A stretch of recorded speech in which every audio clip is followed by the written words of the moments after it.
छुट्टी थी संडे को, तो वो तो आ ही जाते हैं, हर दिन आती थी। उस दिन भी आ गए। और 9 बजे का टाइम था सुबह का, तो उनको कुछ अंदाजा नहीं था। पहले से जर्जर मकान था एक बाजू में, तो वहीं बैठ गए। किसी की भनक भी नहीं थी कि यहाँ जर्जर मकान गिर सकता है या गिरेगा।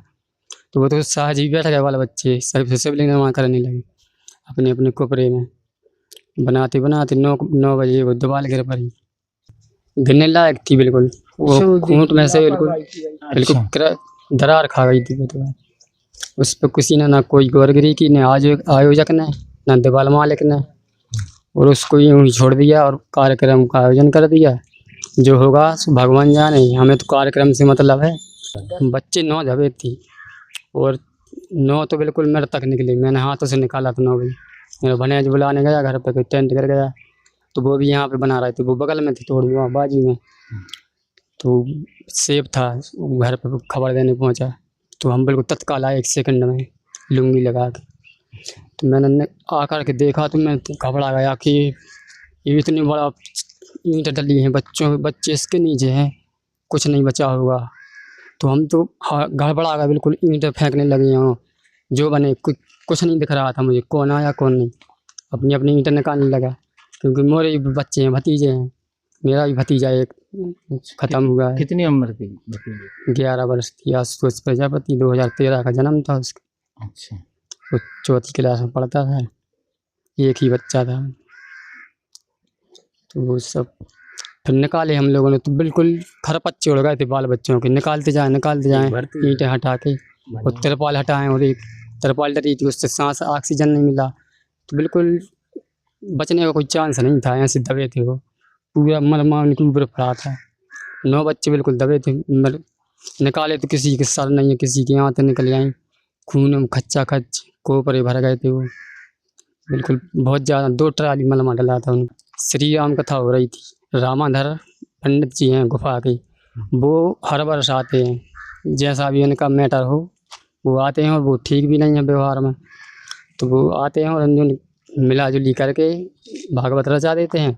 शिवलिंग में हवा वाहवाही लूटने, प्रचार करने, और किसी चीज़ पे ध्यान नहीं रहा यहाँ वहाँ क्या है।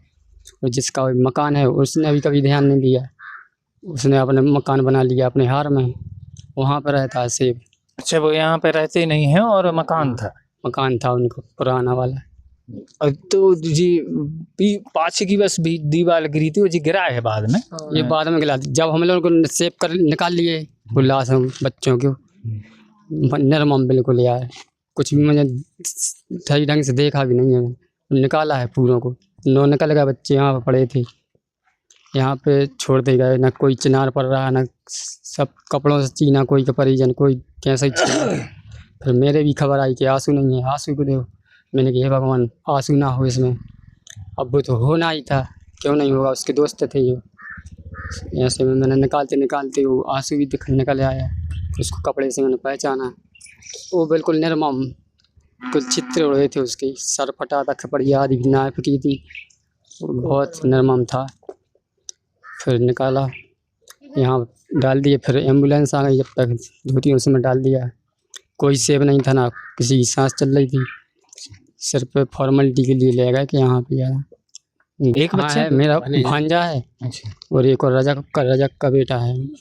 तो वो ठीक है अभी? वो ठीक है, इलाज चल रहा है, उसको ज़्यादा दर्द हो रहा था। जिम्मेदारी तो मेरी यही कहूँगा कि आयोजक की है, और जो मकान है दीवार वाला उसकी है, क्योंकि उसने ध्यान नहीं दिया। ये हर साल करते हैं, इस पे ध्यान दे करके। और 30 फुट ऊँची थी, दूसरी मंजिल की गिरी है। वो इतना बड़ा गिरेगा तो क्या होगा। बिल्कुल पंडाल यहीं पे लगाते हैं। ये धर्मशाला है, ये भी धर्मशाला यूज नहीं कर रहे हो, निजी सामान रखा है, सिर्फ सामान उनका टेंट का पड़ा है उसमें नहीं करते हैं। स्कूल जाते 9 बजे जाते हैं, तैयार हो गए सब, फ्रेश होते, नहाते धोते, टाइम हो रहा था स्कूल निकल जाते, जान बच जाती। और 7 लोग तो ऐसे जिनका इकलौता चिराग था। अच्छा, 7 माता पिताओं के, यानी 7 बच्चे केवल अकेले ही थे। और बिल्कुल वो उनका तो सब कुछ उजड़ गया है, बर्बाद हो गए, मातम छा गया है साहेबपुर नगर में। मतलब उस मोहल्ले में हर घर छोड़ के लाश रखी थी, हर एक घर छोड़। बोले भैया हर घर छोड़ के एक लाश रखी थी।